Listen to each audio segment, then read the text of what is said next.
Halo rekan-rekan kemari, selamat petang. Ya, mungkin menjelang malam ya, kita biasanya bersekutu bersama.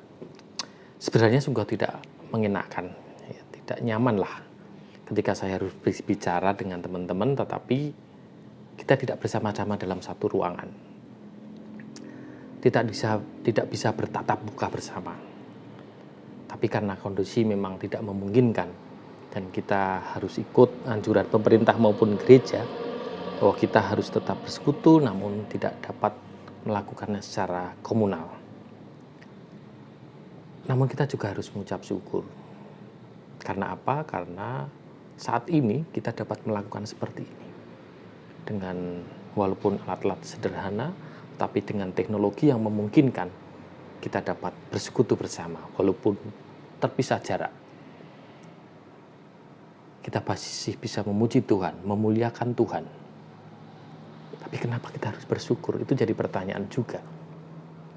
Bukankah saat ini kita sedang mengalami masa yang sulit? Banyak orang kesulitan makan.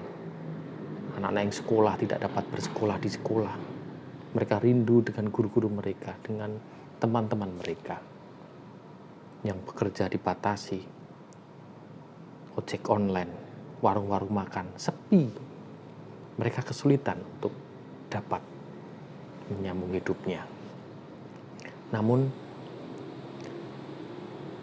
kita saat ini juga bisa melakukan ini. Kita juga harus tetap bersyukur walaupun kondisi memang tidak memungkinkan kita untuk bertemu.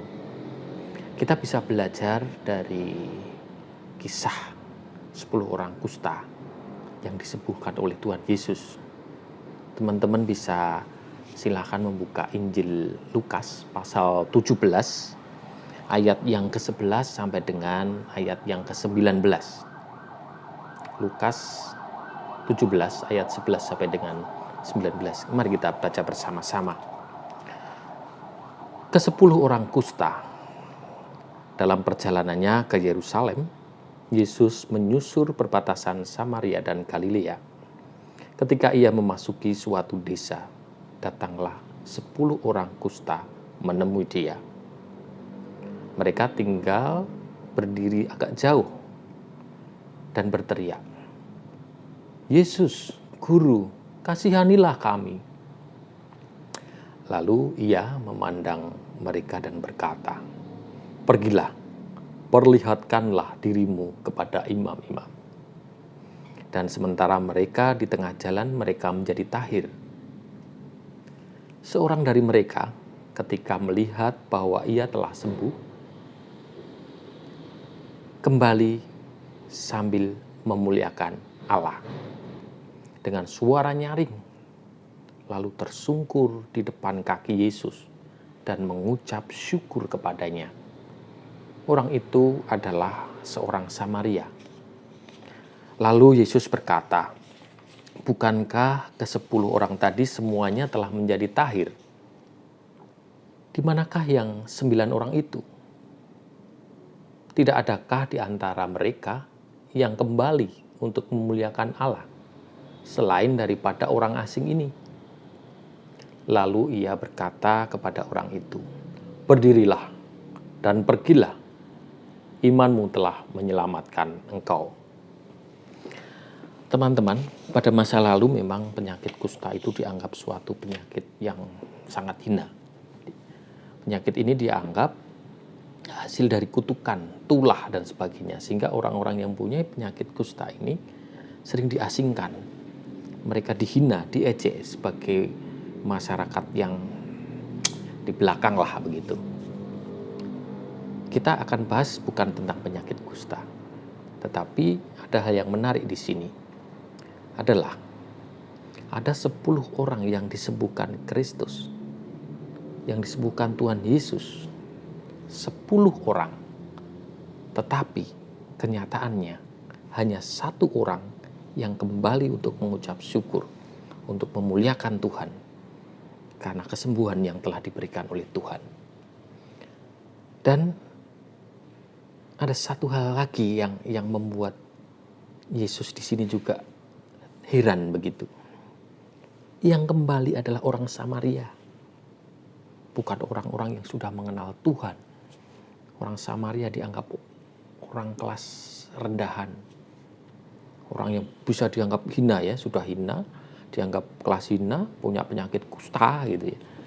Tapi dialah yang kembali untuk mengucap syukur pada Tuhan. Lalu yang ke-9 orang ini di mana? Mereka lupa, mereka euforia dengan kesembuhan mereka. Mereka lupa bahwa kesembuhan itu datang dari Tuhan. Atau mereka hanya menganggap bahwa ya memang tugasnya Tuhan untuk menyembuhkan mereka. Tapi tidak dengan orang Samaria ini. Orang Samaria ini kembali pada Yesus untuk mengucap syukur dan memuliakan Dia. Padahal orang Samaria ini adalah dianggap orang buangan, orang yang tidak dianggap. Ini jadi pertanyaan bagi kita. Bagaimana pola pikir 9 orang yang sudah disembuhkan ini? Kenapa dia tidak kembali kepada Tuhan untuk mengucap syukur? Minimal mengucapkan terima kasih. Apakah seperti tadi saya bilang, mereka hanya menganggap bahwa sudah kewajiban Tuhan untuk menyembuhkan dan menolong mereka sebagai anak-anak Tuhan?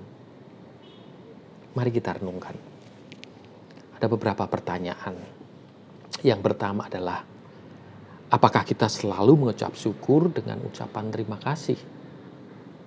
Minimal kepada orang tua kita saat mereka dengan susah payah mencari uang untuk membiayai kita, untuk menghidupi kita, memelihara kita, menyekolahkan kita, melindungi kita, menjaga kita.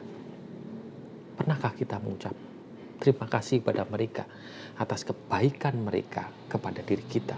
Walaupun kita tahu itu adalah kewajiban orang tua untuk memelihara, menghidupi anak-anaknya. Yang kedua, apakah kita juga pernah mengucapkan terima kasih dengan rasa syukur kepada guru-guru kita yang sudah mengajar kita dengan susah payah, dengan memberikan banyak hal, ilmu pengetahuan, sehingga kita mampu menghadapi hari esok yang penuh tantangan. Selayaknya memang kita harusnya bersyukur minimal pada orang-orang yang telah menciptakan dan mengembangkan teknologi yang hingga saat ini memudahkan kita.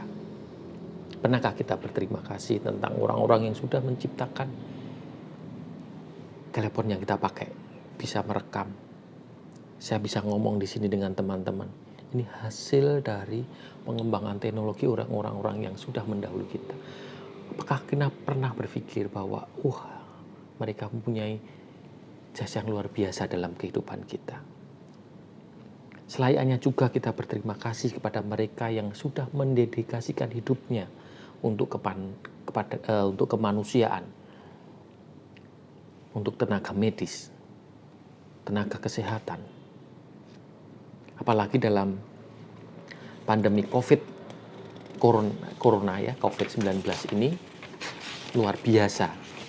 Mereka berjuang mempertaruhkan hidupnya untuk kita semua. Tetapi apa yang dia terima bukan ucapan terima kasih, penolakan ketika mereka mendedikasikan hidupnya untuk menolong orang-orang yang terkena wabah COVID. Ketika mereka meninggal karena tugasnya itu, jasadnya ditolak. Apakah kita pernah berterima kasih kepada tukang sampah, kepada tukang-tukang yang ada di rumah kita, yang memperbaiki rumah kita, yang membersihkan kita, pembantu rumah tangga yang selalu menolong kita? Kita tinggal teriak, kita tinggal minta. Orang yang membuang sampah, membersihkan sampah, bukankah mereka sangat menolong kita ketika kita merasa sampah itu kotor? Mereka mau. Tapi kita kadang-kadang berpikir, kita kan sudah membayar mereka. Memang itu tugas mereka karena kita bayar. Itulah kita. Mari kita belajar untuk berterima kasih karena mereka dipakai Tuhan untuk menolong kita. orang tua, guru, perawat, dokter, tukang sampah, pembantu rumah tangga. Jika tidak karena mengasihi kita, mengasihi semua, mereka juga mungkin tidak akan memberikan yang terbaik bagi hidup kita.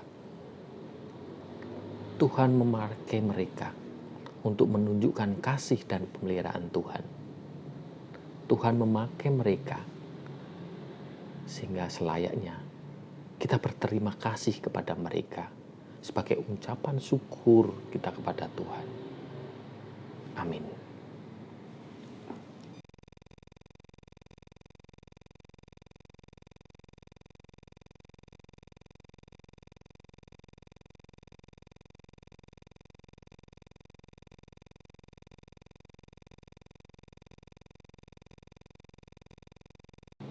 Mari kita berdoa.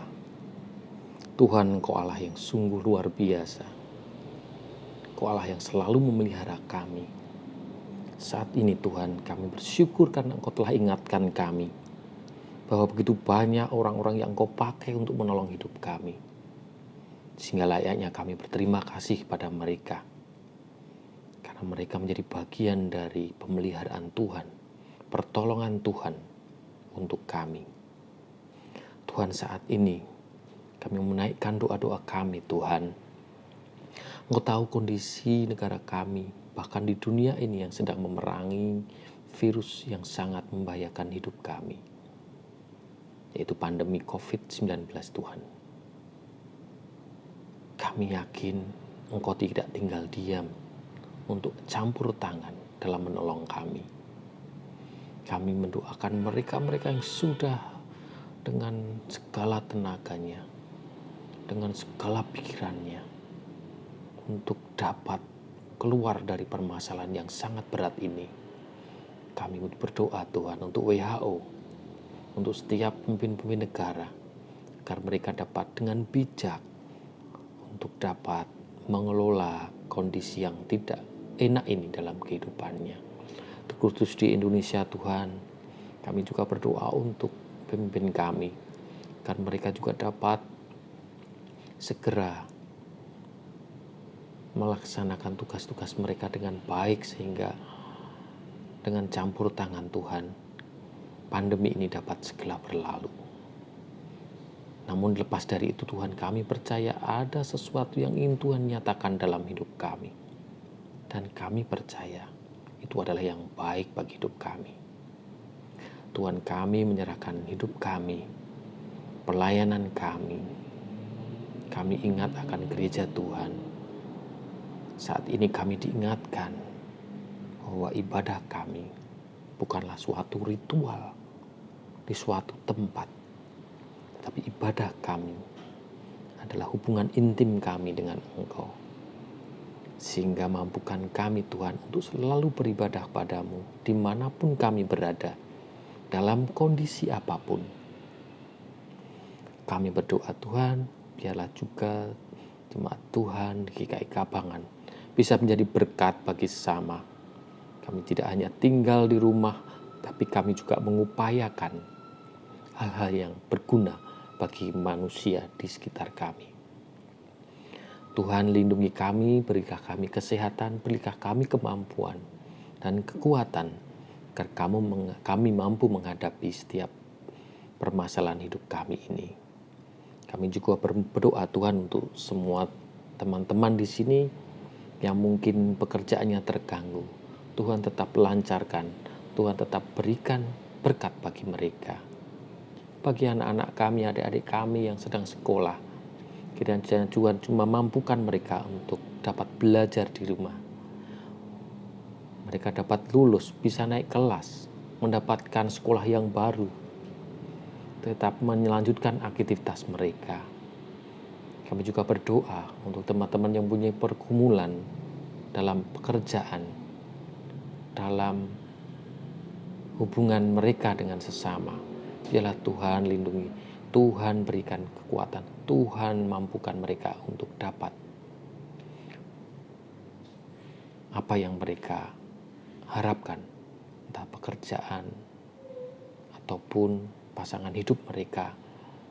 Tuhan sendiri yang atur, dan kami percaya yang Tuhan sediakan adalah yang terbaik bagi kami.